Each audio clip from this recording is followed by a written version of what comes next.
ini siapa yang masuk? Masuk semua, Bu. Alhamdulillah masuk semua. Jadi harapannya semoga selalu masuk ya. Ingat, sekarang nih baru mau musim hujan. Jangan pula main hujan-hujan pula mentang-mentang baru nak musim hujan ya. Tetap jaga kesehatan. Ya bisa tetap sehat. Nah, kalau sehat bisa masuk ya sekolah? Bisa loh. Ya. Nah, ini sebagai wujud nasionalisme kita, sebelum kita mulai pelajaran, yuk kita menyanyikan Garuda Garuda Pancasila. Siapa yang mau memimpin? Oh, Ima. Ima kah sini? Ima. Ya, silakan Ima. Yang lainnya berdiri. Siap. Semangat. Semangat apa? Menyanyikannya jangan banyak main-main. Ayo silakan Ima.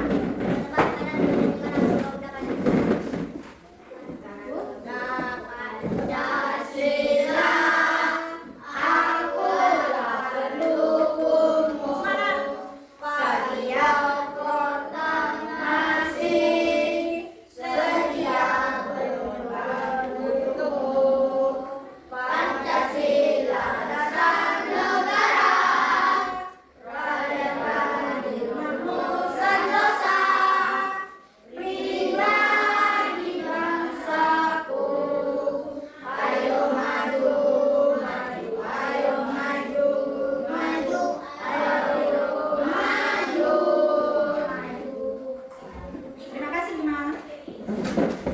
Anak-anak, ini kali ibu mau tanya nih, kalian pernah tidak merencanakan ingin melakukan sesuatu kegiatan? Pernah, Bu. Pernah. Ingin melakukan kegiatan itu kira-kira direncanakan terlebih dahulu tidak? Pernah, Bu. Pernah. Misalnya apa? Main bola, Bu. Main bola. Main bola apa yang direncanakan? Tempatnya di mana? Jam, ya, waktunya kapan? Apalagi? Hari apa mainnya? Betul. Ada yang lain lagi? Atau kegiatan yang lainnya? Selain main bola, kau cewek, ada main apa lagi? Hah? Wah, kerja kelompok. Ah, jangan kau bikin di depan bapak, kita bilang. Kerja kelompok. Ya, apa yang mau direncanakan? Misalnya kerja kelompok. Di mana? Di rumah siapa? Ya, apa lagi? Jam berapa juga? Hari apa? Tugas apa yang mau dikerjakan atau mata pelajaran apa yang mau dibawa direncanakan tidak? Iya. Iya, betul. Nah, jadi ada pun tujuan pembelajaran kita pada hari ini. Nah, ini pembelajaran baru untuk kalian ya. Tentang berpikir komputasional, memahami langkah-langkah berpikir komputasional. Dengan nanti setelah ibu akan menampilkan video, gambar, dan juga mengerjakan LKPD yang nanti ibu berikan kepada kalian. Harapannya kalian dapat memahami apa sih itu berpikir komputasional, ya. Nah, sekarang biar semangat, yuk kita tes briefing dulu. Berdiri lagi. Berdiri, semangat lagi nih. Ayo, masih ingat lagu 7 kebiasaan? 1, 2, 3. Bangun pagi, olahraga, gemar belajar, makan sehat dan bergizi. Ayo bermasyarakat, tak lupa istirahat. Aku adalah anak Indonesia hebat. Iya,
tahu?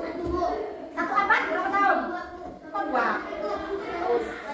Ya 100. Oh, satu abad itu 100 tahun. Nanti berarti 2000. Sekarang kan 2025. Nanti 2100. Nah, itu nanti udah itu 101. Itu udah masuk ke abad 22 dan abad 21 ya. Kompetensi ini berkaitan erat dengan konsep 4C.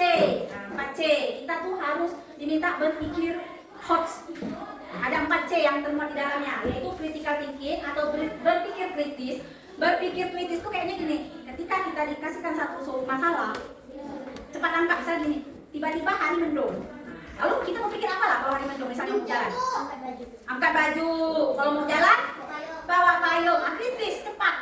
Jangan nanti ada hujan, kira-kira nanti ada hujan, apa yang saya lakukan ya? Nah, masih berpikir lambat. Nah, harapannya untuk sekarang itu berpikir kritis, cepat.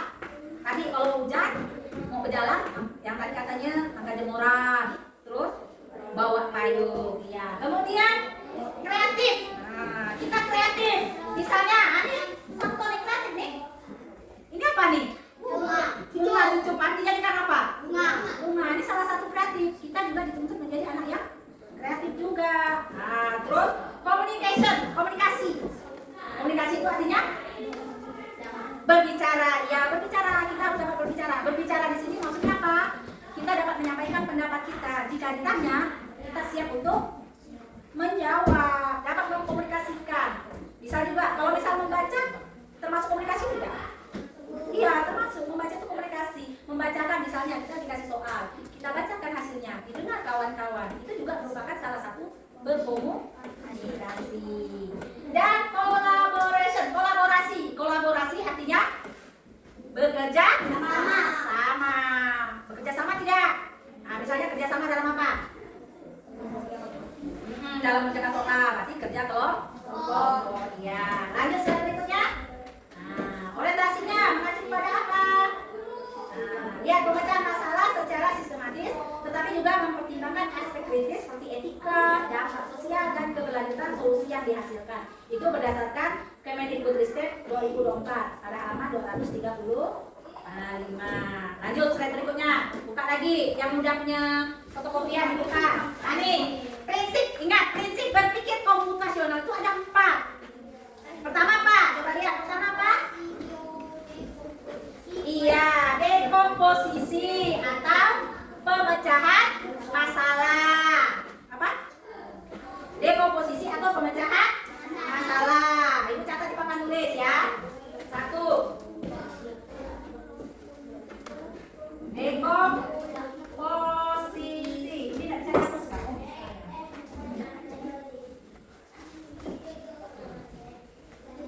Ini tahapan berpikir komputasional. Nah, pertama dekomposisi atau pemecahan masalah dari masalah yang besar menjadi masalah-masalah yang kecil. Yang kedua apa? Pattern recognition, ya, atau pengenalan pola. Ya, yang kedua pengenalan pola.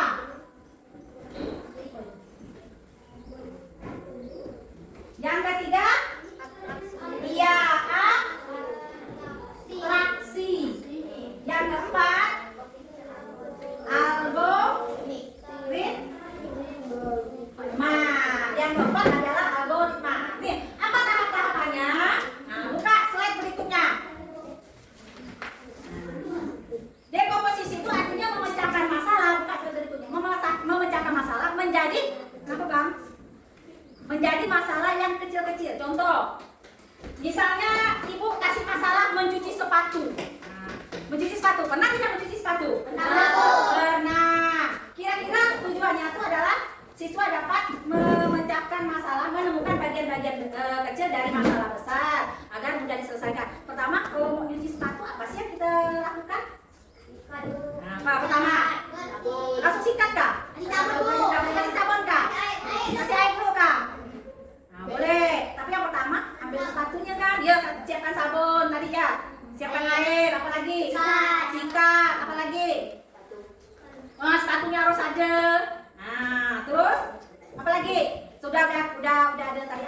bersihkan tadi kan, ada sepatunya, ada airnya, terus apa lagi? Udah dicuci, udah bersih, kita pegang.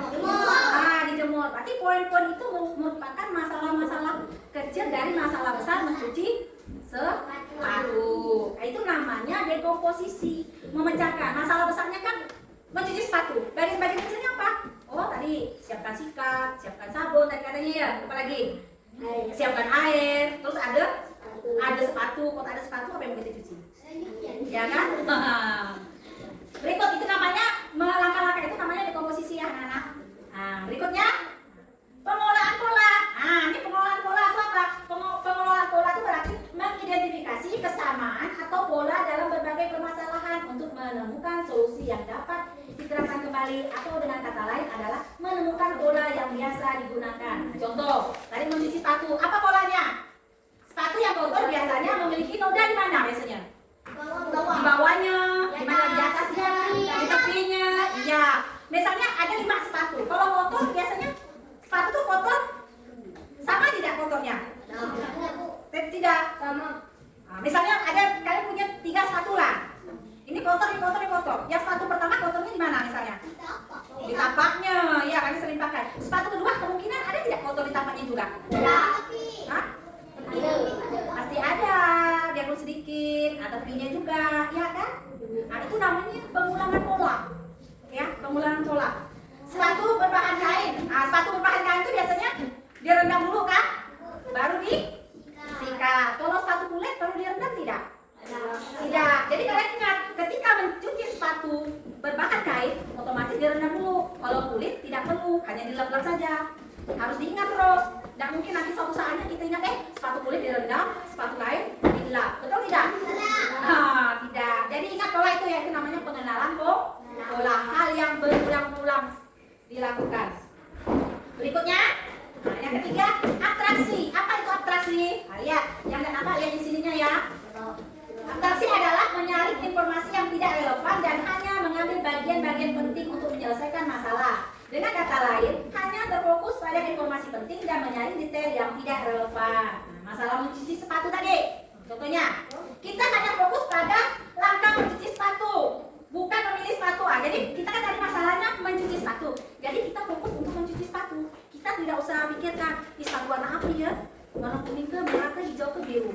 Jangan kita pikirkan itu. Kita fokusnya mencuci sepatu. Ya sepatu yang pastinya yang kotor, ya kan? Yang kedua, mengabaikan warna sepatu. Kita tak usah abaikan. Mau sepatu kita yang kotor mau warna merah, kuning, hijau, ya terserah. Yang penting sepatu itu kotor dan akan kita bersihkan. Oke? Di sini namanya atraksi. Atraksi itu artinya kita fokus ke yang penting. Kita abaikan yang tidak penting. Paham? Kita fokus mencuci sepatu, ya sepatu saja. Jangan kita pikirkan yang lain. Ya. Berikutnya namanya algoritma. Nah, tahap yang keempat ya. Tahap keempat algoritma. Apa itu? Berpikir algoritmik, yaitu menyusun langkah-langkah induksi ataupun prosedur yang sistematis untuk menyelesaikan suatu masalah tertentu. Jadi tadi kan kita udah ada pencapaian ini, udah ada dekomposisinya, ada pengelolaan data, ada abstraksi. Yang terakhir namanya algoritma. Kita rangkai urutan yang betul dari awal sampai akhir. Pertama apa? Langkah pertama. Ayo, yang masing-masing bukunya dibaca. Apa langkah pertamanya? Melepaskan tali sepatu. Ya, di sini coba nampak. Sopan apa? Yang pertama apa? Melepaskan tali sepatu. Insole. Tahu insole itu apa? Ada Bu. Insole itu tampaknya yang di dalam sepatu. Ya. Jadi langkah pertamanya kita susun. Tadi kan kalian didekomposisikan udah acak-acak ya, ada masalahnya. Di algoritma kita susun secara sistematis. Langkah pertama pastinya melepaskan tali sepatu dan insole. Yang kedua apa? Coba Ima baca yang kedua apa? Langkah kedua. Iya, yang kedua udah tadi lepaskan sepatu, siapkan air dan sabun cuci. Yang ketiga coba apa? Setelah itu rendam sepatu selama 15 menit. Ada lagi yang keempat? Coba yang keempat. Sikat bagian sepatu dengan perlahan. Coba yang kelima. Ada lagi yang kelima? angkanya apa?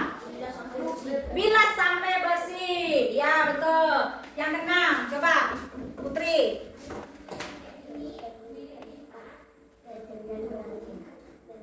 Iya, dikeringkan di tempat terbuka dan berangin.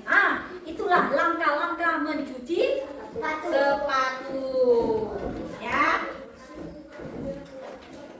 Jadi, apa manfaatnya kita berpikir komputasional? Dengan berpikir komputasional, pertama kita dapat membantu menyelesaikan masalah dengan lebih mudah. Kita juga susun dulu, ya kan?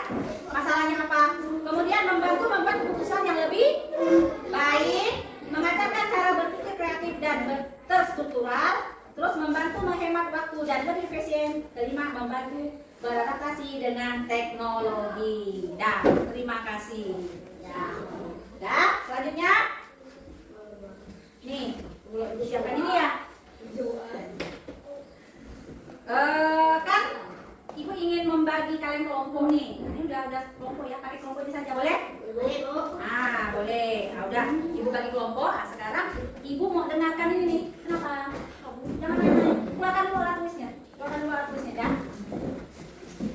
Ibu bagi kelompok ya. Udah bagi kelompok ini saja ya. Ibu akan menempatkan video.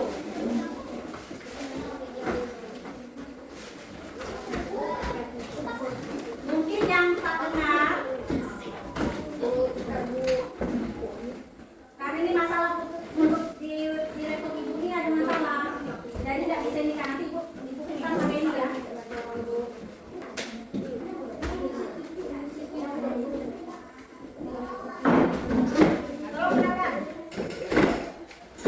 Pengenalan computational thinking. Hai teman kece, coba tebak apa artinya computational thinking atau berpikir komputasional? Adakah yang memakai jeli dan melihat kata komputasional di sini? Silakan ya. Jadi mungkin ada hubungannya dengan komputer ya? Iya, betul sekali. Cukup buat kamu yang sudah menebak dengan benar. Berpikir komputasional adalah proses berpikir untuk menyelesaikan masalah dengan efektif dan efisien. Dalam ilmu komputer, proses berpikir ini dilakukan sebelum mulai menulis coding atau pemrograman. Jika sudah direncanakan dengan baik, maka coding yang ditulis akan sesuai dengan kebutuhan dan dapat diselesaikan dengan cepat dan tepat.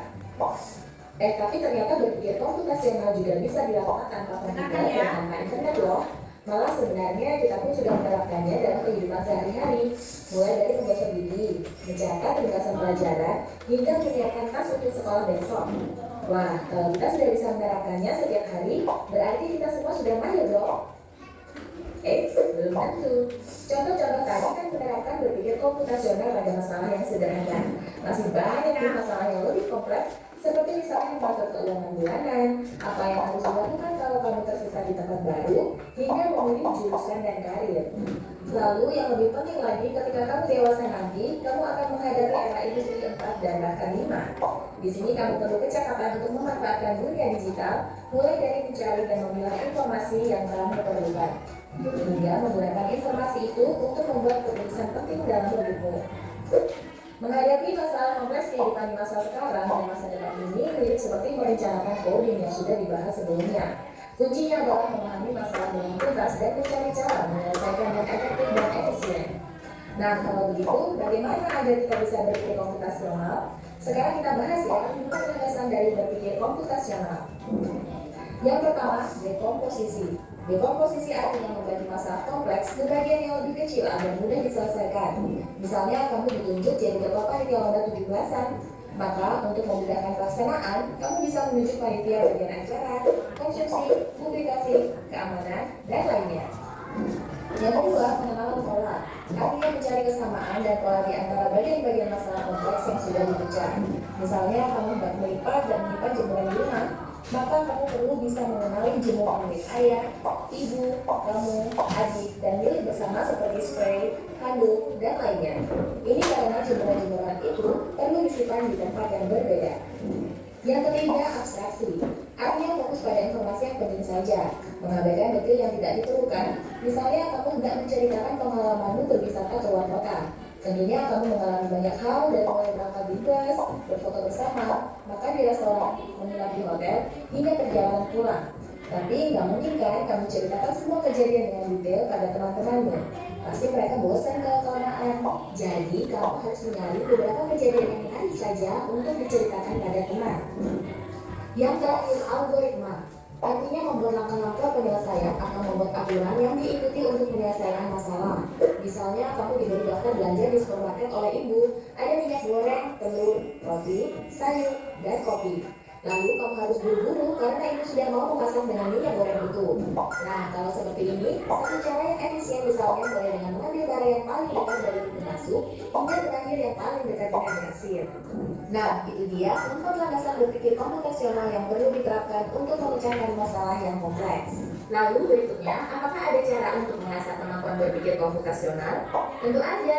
Selain bisa coba kamu terapkan ke masalah sehari-harimu, kamu bisa juga latihan soal untuk mengasahnya. Misalnya, gurumu akan memberikan soal-soal computational thinking di mata pelajaran matematika, bahasa Indonesia, dan IPA dalam kurikulum mereka.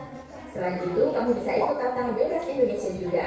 Yuk coba simak satu contoh soal computational thinking. Nah, contohnya ya. Dalam bis Coba studi kita jawab. wisata, ada 3 kelompok anak yang akan diantarkan ke 3 tujuan berbeda.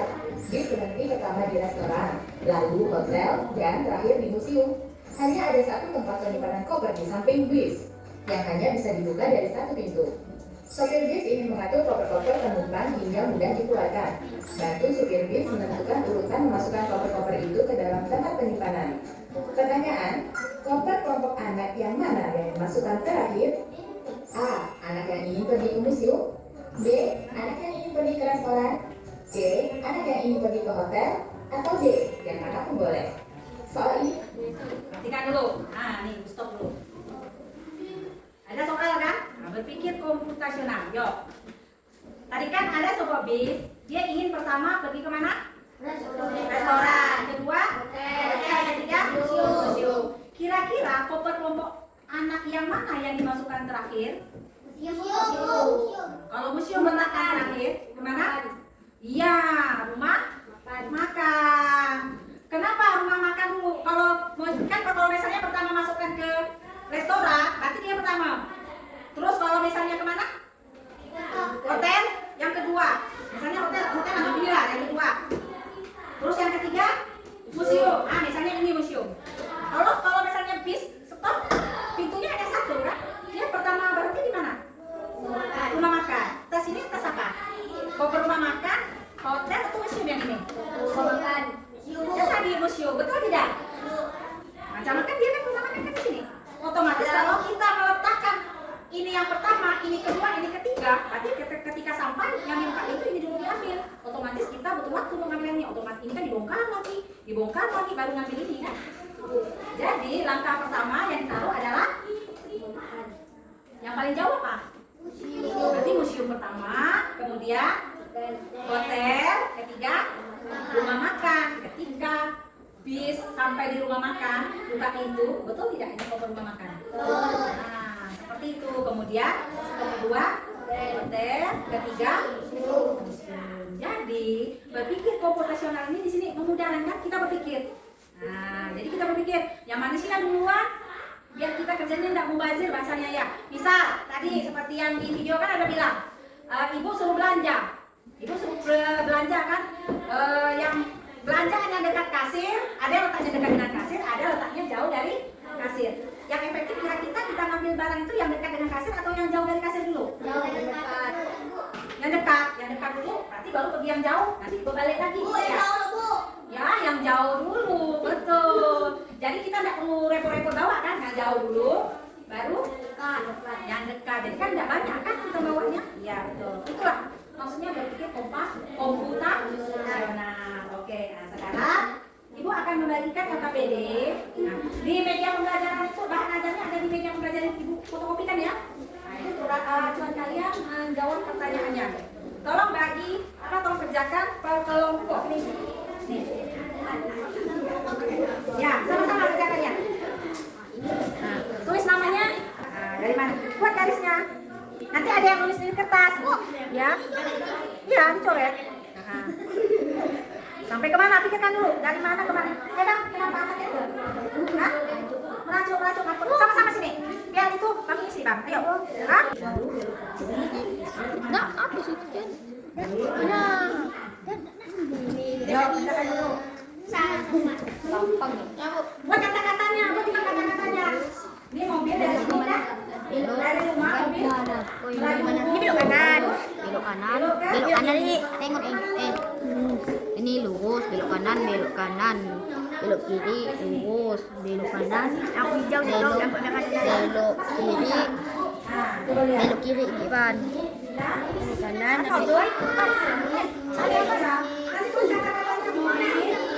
Mobil maju, lalu belok ke kata-katanya dibuat. Nah, kata-katanya dibuat disusun di sini aja. Sini aja boleh. Di bawahnya boleh. Atau di kertas lama juga apa? Bacanya sini. Nah, nanti kalau misalnya mau maju dan bacakan kalau kayak gini dari kata-kata itu gimana? Mobil gimana? Catat dulu. Yuk, kasih arah ke kawannya. Mobil kan ibu contoh kan gini kan? Kalian udah betul nih. Mobil, nih, maju, lurus, kemudian sampai di ujung, belok ke mana nih? Ke kanan atau kiri?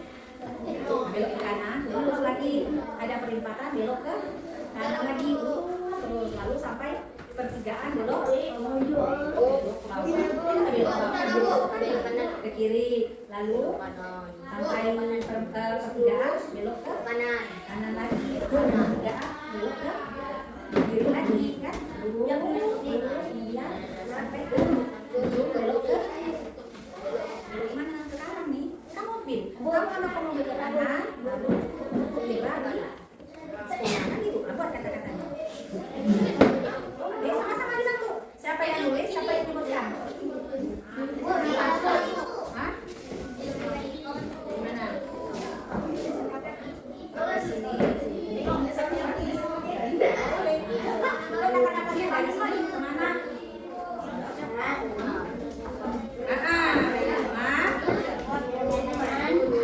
Dari rumah. Dia langsung belok kan kalau lurus dulu. Lurus, kemudian belok kemana? Nah, tulis. Ayo tulis. Dari rumah. Tulis. Kata-katanya ya. Sudah? Mobil maju dulu.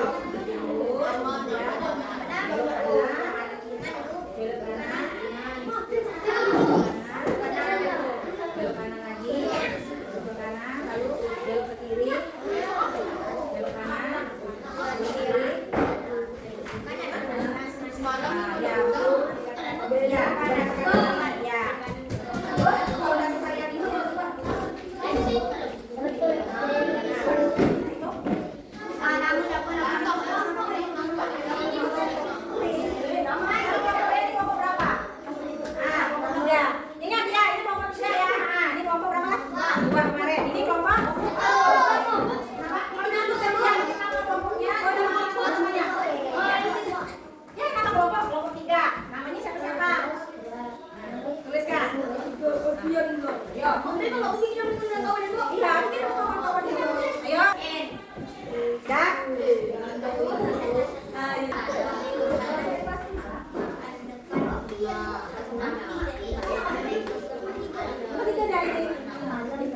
jawabnya di mana?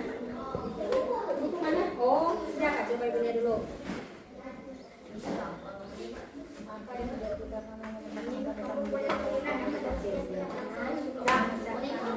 Sudah?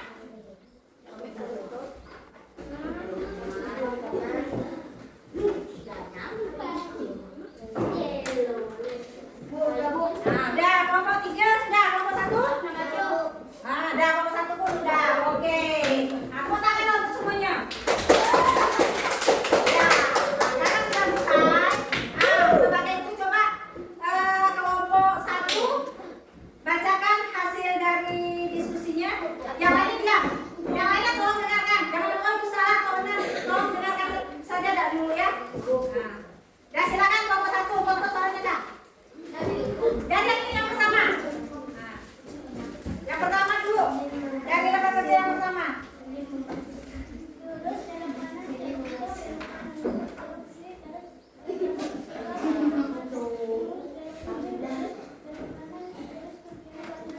Iya. Nah, sekarang yang keduanya. Ya, dari pertama. Tolong yang lainnya dengar nih. Mungkin ada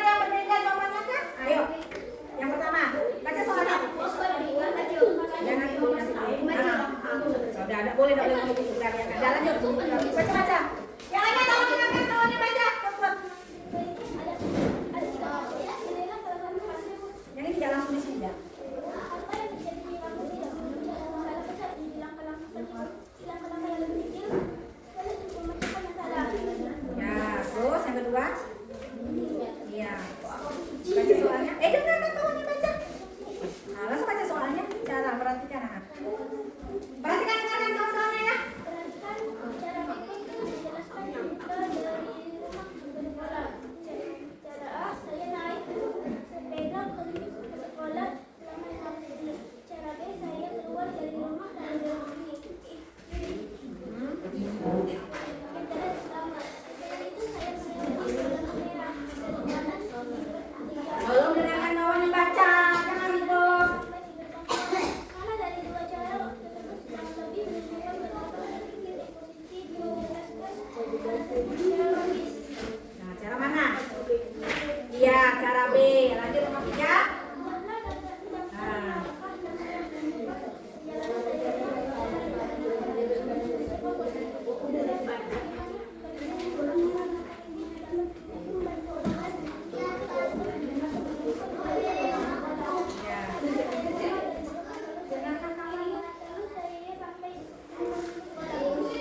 Oke, ya tepuk tangan untuk kelompok 1. Nah, kelompok 2, coba bacakan. Nah, tepuk tangan untuk kelompok 2. Nah, sekarang kelompok itu, kelompok B, kelompok 2. Sekarang kelompok 3. Tepuk tangan untuk kelompok 3. Ya, jadi semuanya sudah mempresentasikan hasil kerjanya. Ada beberapa masih keliru sedikit, tidak apa-apa ya. Tapi pada umumnya udah betul. Kemudian, ayo SBG dulu, berdiri. Siap. Semangat. Tepuk semangat.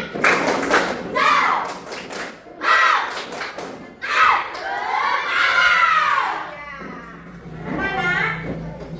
Sekarang bagaimana? Silakan duduk ya. Bagaimana?